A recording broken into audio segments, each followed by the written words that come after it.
Seki, and this is Literally Speaking. Seki, today we are going to discuss something very exciting. I cannot wait to reveal what we are going to talk about. Today, our topic to discuss is Impact! That has got to be the most boring intro we've ever done. Exactly. I didn't know how long more I could stand being in that tone. Well, speaking of impact, what are the factors involved in impactful communication? Well, there's a whole lot to look into when talking about impact. Today, we'll cover 3 things that are important to work hand in hand when trying to communicate with impact. First off, we would like to emphasize on using the right words.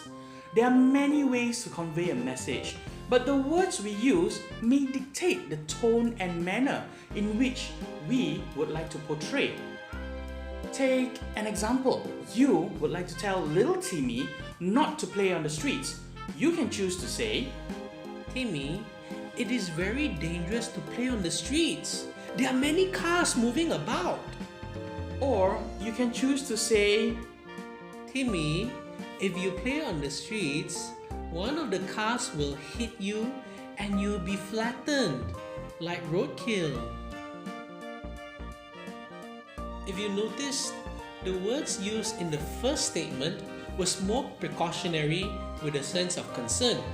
It encourages little Timmy to think critically and be aware of the consequences when playing on the dangerous streets.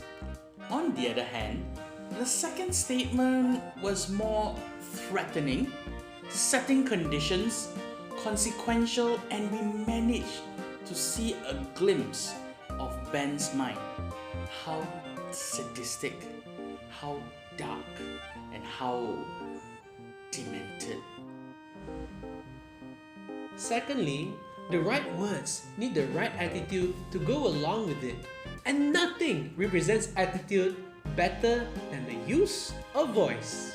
That's right, voice can be melodious, giving a soft impact, or it can be hard, sounding stern.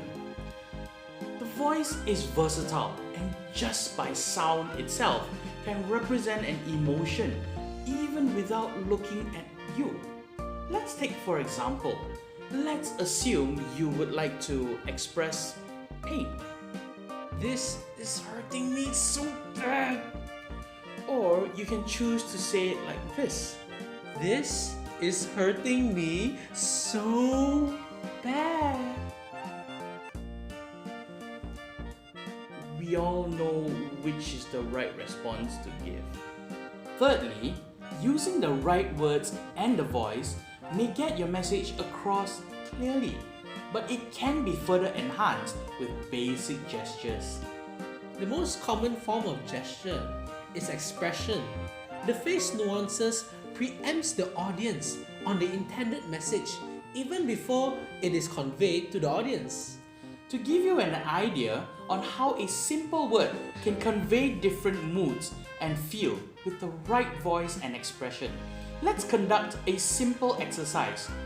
We will be playing around with the word no, but with different treatments to the voice and facial expressions.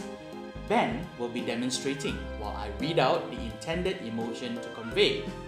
Firm, No. angry, No. disgusted, No. questioning, No. playful, No. disbelief but coming from a busybody neighbor who loves saucy gossips, No. and lastly, a cynical mind of a madman who's threatening a hostage. No. So to keep it simple, know that every message can be delivered through various means.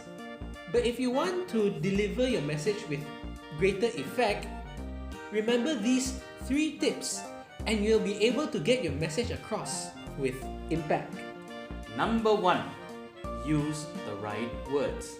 Number 2, use the right voice. And number 3, use the right expressions.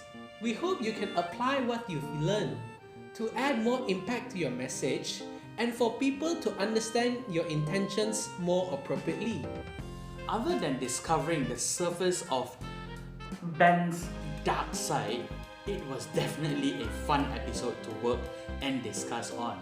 We hope you had fun, and if you enjoyed this episode, give us a like, share this video, and subscribe to our channel if you have not done so. And if you have subscribed, get your friends and family to subscribe to us too, as we discuss more about public speaking and communication tips. We look forward to you watching our next episode. So keep learning, Keep enjoying and keep watching Literally Speaking.